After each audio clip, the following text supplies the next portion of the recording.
From Homedale to Salmon River, District 3 has several teams that don't always get their due. Stepping outside the shadows of the SIC, this is the Treasure Valley Prepcast with Logan Green.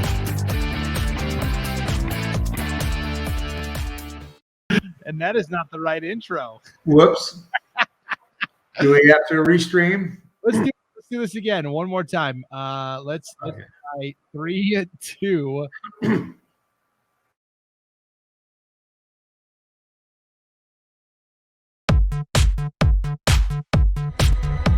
From Boise to Middleton, the 5A and 4A Southern Idaho Conferences feature 20 of the largest schools in Idaho.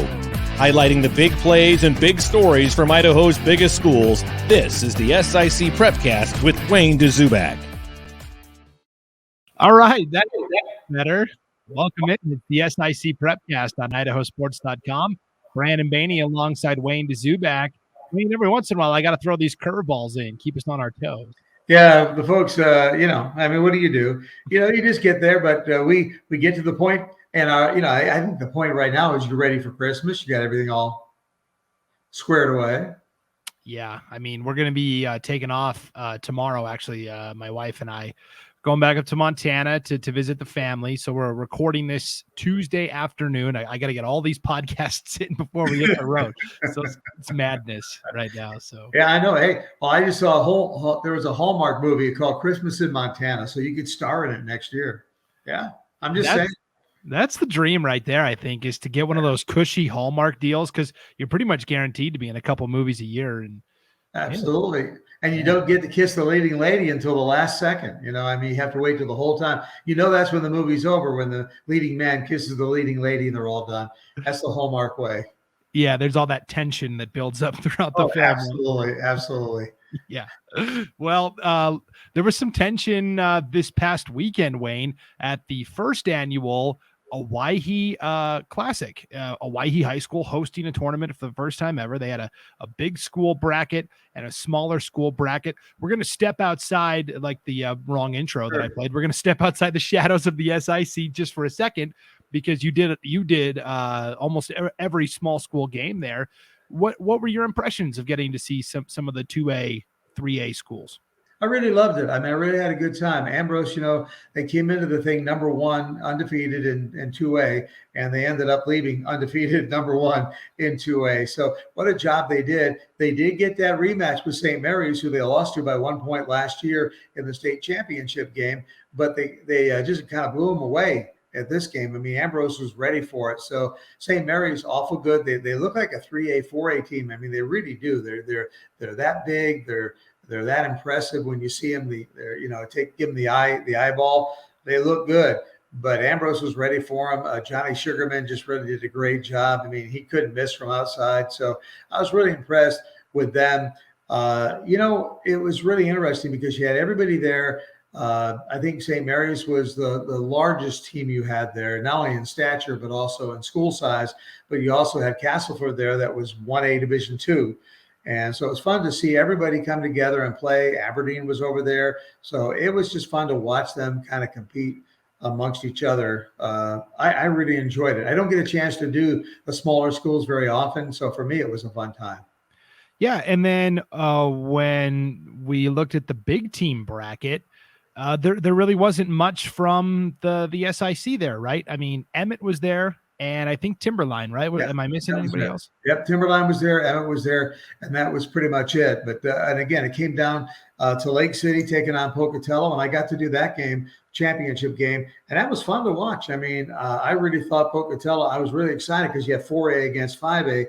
Lake City looked awfully good. They were very balanced. They had 3 players in double figures, so they did a good job. Pocatello was led by Julian Bowie, who had 35. But as you and I talked before the podcast today, I said, boy, he's great, but you get 35, and that's like 54% of the team's offense. You can't do that. You've got to get some help somewhere, and they didn't on this day. But still, it was fun to do Lake City and to watch them play and to see how they brought it. And that one was 78-65. Lake City won that one. And next week I get to do Lake City, Coeur d'Alene, and Post Falls come down into the Treasure Valley to take on Meridian, Eagle, and Bishop Kelly. And me and Clay Hatfield are going to kind of park ourselves over at Meridian High School next Tuesday, Wednesday, and Thursday as the three schools, Coeur d'Alene, Post Falls, and Lake City, come through and play the Warriors, who are the defending state champs after that 20-1 season last year. Yeah, and I guess I should have introed this. We're talking boys basketball out of the gate here. This was all boys basketball that took place last week. Yeah, that was going to be my next question for you, Wayne, was you've seen a lot of the teams in the 5A SIC. You've now seen Lake City. Lake City, of course, got to the championship last year. How do you think Lake City compares to some of the teams in the Boise area? You know what? I tell you what, I mean, I think they compare really, really well. I really was impressed with Owyhee, and I'm going to be doing Owyhee tonight against Eagle. It's going to be a 3-1 team against a 4-1 team. It's going to be a lot of fun. It's at Eagle High School. I think Owyhee has got, they got Jack Payne out there, but they also have Jackson Rasmussen, who's a 6'7" freshman. They've got Liam Campbell, who scored 27 in the game I did recently, where Owyhee beat Centennial.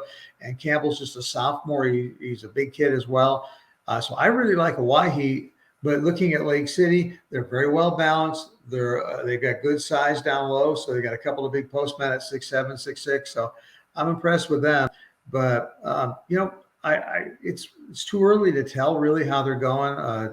When I asked Andy Harrington about his Owyhee team, he said, we're young and a lot of things have to change and we got to make things happen. So we'll see tonight. It'll be a little bit better. And if you don't watch this podcast right after you post it, because we're doing it Tuesday afternoon, so they play this evening, you have an opportunity to go back on the archive and maybe listen to it, because I think it's going to be a pretty good game. Yeah, I think I might put the game on tomorrow as we're driving up to Montana. That'll be a good way to kill a little time in the car. So yeah, again, we're recording this Tuesday afternoon. Wayne, you are going to be at, is it at Eagle? Or at Eagle, right? At Eagle tonight. Okay, Owyhee and Eagle, these are like two of the top three teams right now, right? It's Owyhee and Mountain View and Eagle. Mountain View's really, John Nettleton's done a great job with Mountain View. I did not expect the Mountain View boys to be right there the way they are, but they are right now. Mountain View, Owyhee, and Meridian are all 3-0 in league. So that's pretty impressive. Yeah, he's been there a long time. One of the best coaches in the league for sure. So we're getting this knockout, not a knockout match, but Owyhee and Eagle, two of the early favorites squaring off. So by the time you're listening to this, and you can listen to it at IdahoSports.com or wherever you download your podcasts, or if you're watching this on the IdahoSports.com YouTube channel or Facebook page, chances are that game will have already happened, right? Mm-hmm. It's tonight. Yeah. So what you can do is go back to the archives on IdahoSports.com and listen to any game that Wayne's done this year for the 5A SIC. Or you can also just check the score, right? We've always got the updated scores and standings at IdahoSports.com as well. So that's always my disclaimer this time of year. Check back to IdahoSports.com every day, because chances are something's changed. Yeah, and that's what basketball is all about, because they'll play Tuesday, Wednesday, and Thursday, and Friday, and Saturday night. So, you just can't keep the podcast up to date, but it just moves on. But it'll be a good game, so we wanted to mention that it is happening, and it's a key game between two leading contenders. And so it'll be interesting to see what Eagle can do. They've got Donovan Jones. He plays tight end on the football team. They got Gage Jones, who's a really tough hitter, defensive player, but he does a really good job on the basketball court. So I'm really looking forward to calling this game tonight with Clay Hatfield on IdahoSports.com. Tips off at 7:30. Yeah, that's going to be a lot of fun. I did get the question of it was the Owyhee Classic, and Owyhee wasn't even playing in it. Like, what's the deal with that? It's their own tournament, and they were originally scheduled to participate, but then they got an invitation to the Classic at Damien, which is a big time tournament in California at Damien High School. So they're going to be going to that next week, and because of that, they had to give up their spot. So we'll talk more about that next week, because there's some big tournaments coming up next week. There's a girls basketball tournament, the Timberlion at Timberlion and Bora. It's going to bring some really good teams, and then obviously Owyhee is going to be playing. So yeah, there's going to be a lot of action to talk about next week. But this week there really isn't too much. For example, 4A SIC for basketball, Bishop Kelly, the top team, 2-0 in the league. Middleton is also undefeated. They're 1-0. Both teams are 5-1 overall. But for example, Bishop Kelly's done until those 3 games coming up next week against the schools from up north, the Coeur d'Alene schools. Middleton has a game against Boise on Wednesday night. I think they probably should win that game. But so the schedule's light this week, right? We're coming up on Christmas. There aren't too many games left, so we can just kind of look at the standings as a snapshot. Now, I will be able to talk a little bit about Nampa and Columbia and CUNA, because I saw all three of those teams at the Preston Indians Classic last week, Wayne. The team I was most impressed with was Nampa. I think they're just like in football. I think they've got the chance to be a Dzubak dark horse. Yeah, you know what? They've got the athletes there, and that's the thing. A lot of these kids do, play double sports. They do football and basketball. They play well, so they are 1-0 in league, but they're 2-5 overall. And you got to see them in that tournament. I really believe that when you get to play in a tournament like that, you get 3 games or whatever it is in 3 days. You have an opportunity to kind of really figure out what you're doing. You're away from home. You're not going back home. You're staying on the road.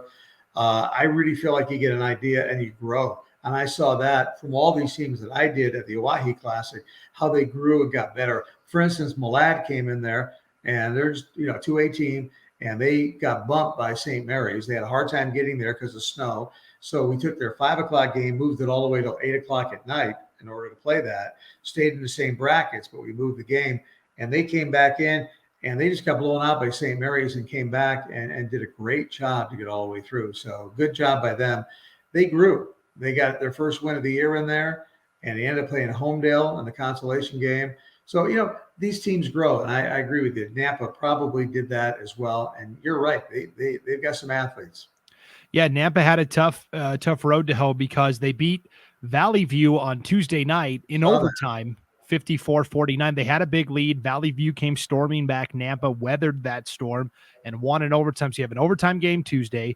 Then you got to get on the bus and make the longest trip of anybody to come to this tournament in Preston. So they were on the bus forever after playing an overtime game and then to play 3 games in 3 days.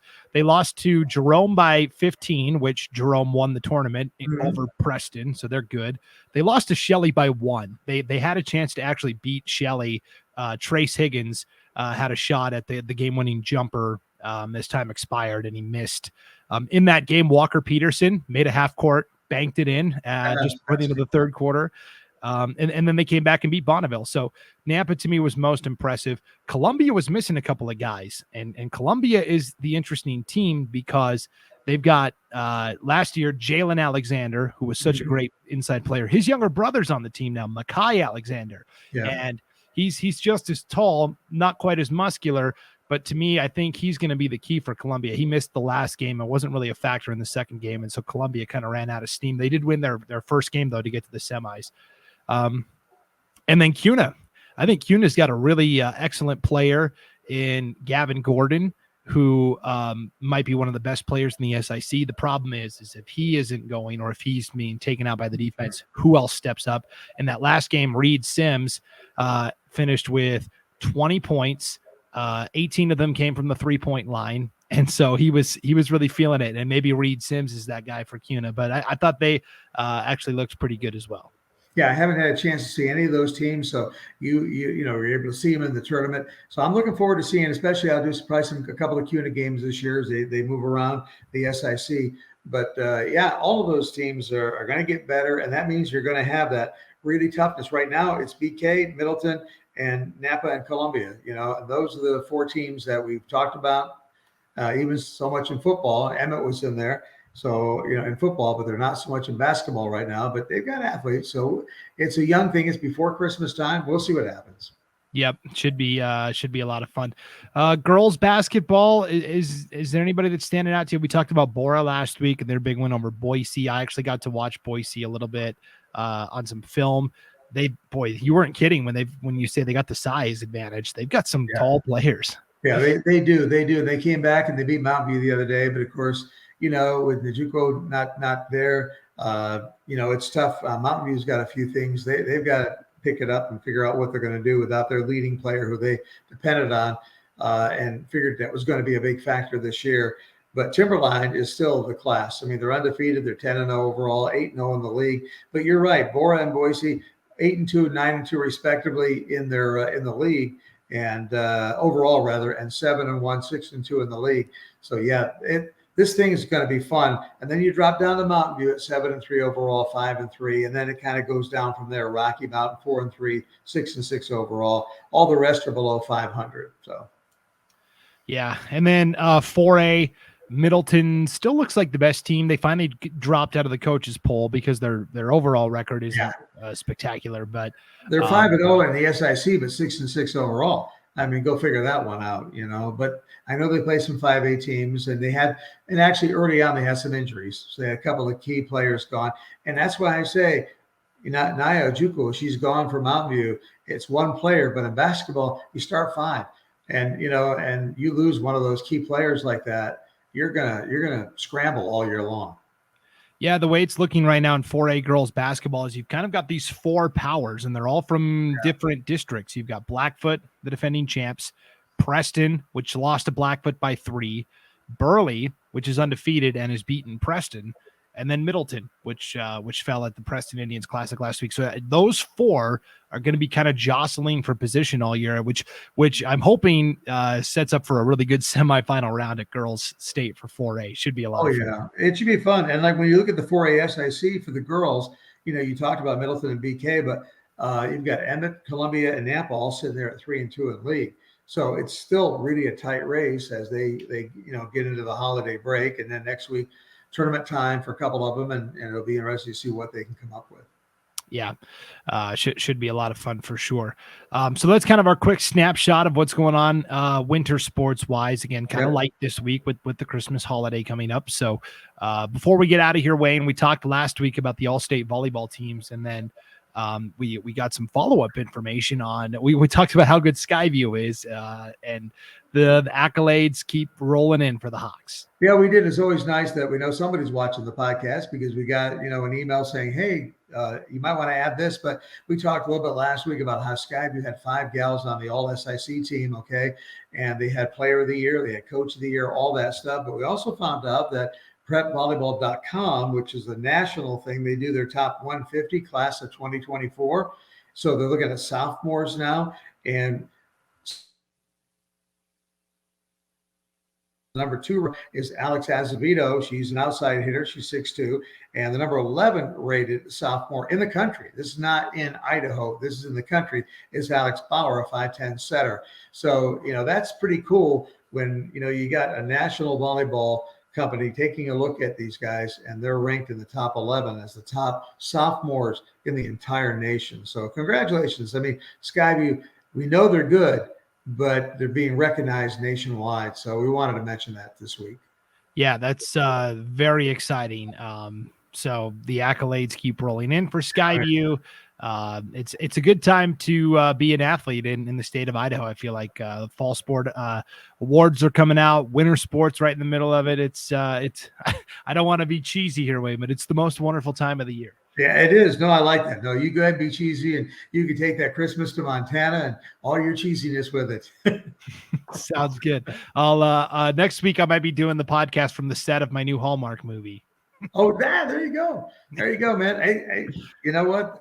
I know it's really ridiculous to get hooked on Hallmark movies, but I do. Every once in a while I'll sit there and find myself, well, how did I get involved in this? Now that I'm hooked, I know how it's going to end, but I got to hang in there, see what's going to happen. Sounds good. Well, we're hanging in there with Wayne Dzubak each and every week on the SIC Prepcast. Wayne, have a very Merry Christmas. You too, sir. And have a safe trip to Montana. Be careful, okay? All right. Sounds great. Thanks for tuning in, everybody. We'll see you back here next week for another edition of the SIC Prepcast on IdahoSports.com.